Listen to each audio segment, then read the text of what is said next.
Hi there, I'm Nordic Crypto, and in this video I'll share my top 6 tips on how to get started with crypto mining. And remember, nothing I say is financial advice. Step 1. Get familiar with using crypto. To start off, we need to first learn the basics of handling crypto. That includes getting your own crypto wallet, like the free MetaMask wallet, learn how to send crypto between different exchanges, and use different blockchain networks. All of this is very easy to learn, it's just like riding a bike. Once you know how to do it, you know. I will leave some links below to videos where I show exactly how to do these basic things. Step 2. Decide which types of crypto miners that fits you. There are many different kinds of crypto miners out there. Some miners are powerful but require a lot of electricity and are loud, like the Bitcoin or Caspa miners or even GPU miners. Then we have the DePIN miners, where most of them are small, silent, and use almost no electric. There are hard drive miners, and some miners require a roof, some miners are difficult to set up, and some are easy to use. But the biggest deciding factor is often if you have cheap electric prices or not. If you have cheap electric, then it can be profitable with the larger powerful ASIC miners. But if you have an expensive electric cost and not room for loud big machines, then the smaller low-powered silent DePIN miners or hard drive miners could work better for you. Generally, big ASIC miners or GPU miners are also a lot more expensive than DePIN miners. However, ASIC miners like Bitcoin miners or Caspa miners have been profitable for many years, whilst DePIN miners are fluctuating a lot in terms of profit. If I have the option to choose freely, I would diversify with all miner types, but would prefer bigger ASIC miners for more stable income over the years. Here is a YouTube playlist with a bunch of different DePIN miners, or you can watch my site over here where I have reviews for almost all different kinds of crypto miners. Step 3. Mining when it's not profitable can be the most optimal. This sounds contradictory,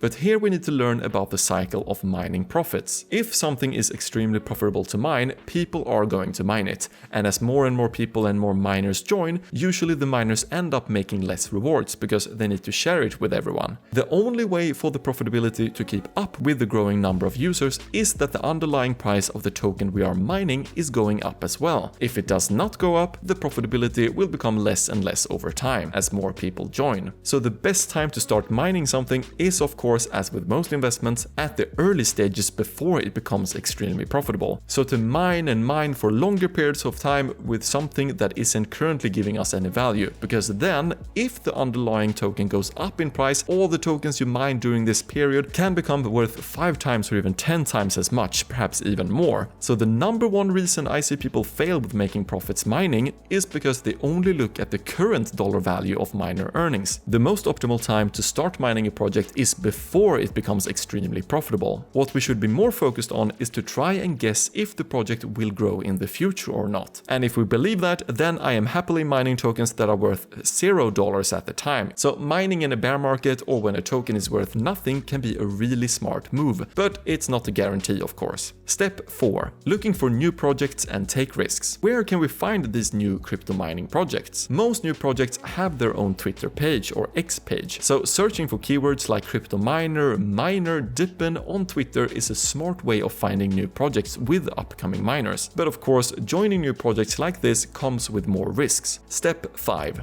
Don't be afraid to learn. A lot of new miner projects can be somewhat technical to get involved with in the start, or the setup process is a bit clunky and not so straightforward. But then I see that as an opportunity, because if we can overcome the setup process, we have already surpassed most people. So not giving up and learning how to solve these issues can give you prime spots to earn a lot early in new projects. Step 6. Take profits. This can be one of the most important aspects of mining. Remember, nothing goes up forever. It is extremely rare that we see new crypto mining projects perform as good as Caspa that have done a 200 or 300x, I don't know. 99% of the mining projects do not do this. So I always take some profits here and there to keep myself in the game. Because if we stay in the game long enough, we'll be able to build an army of passive income miners. For most of us who mine, we also still need to pay taxes on our mining income. So I always make sure to sell at least to cover for my taxes, but I also keep a moon bag in case it does a Caspa. Alright, if this video helped you, consider helping me with a like.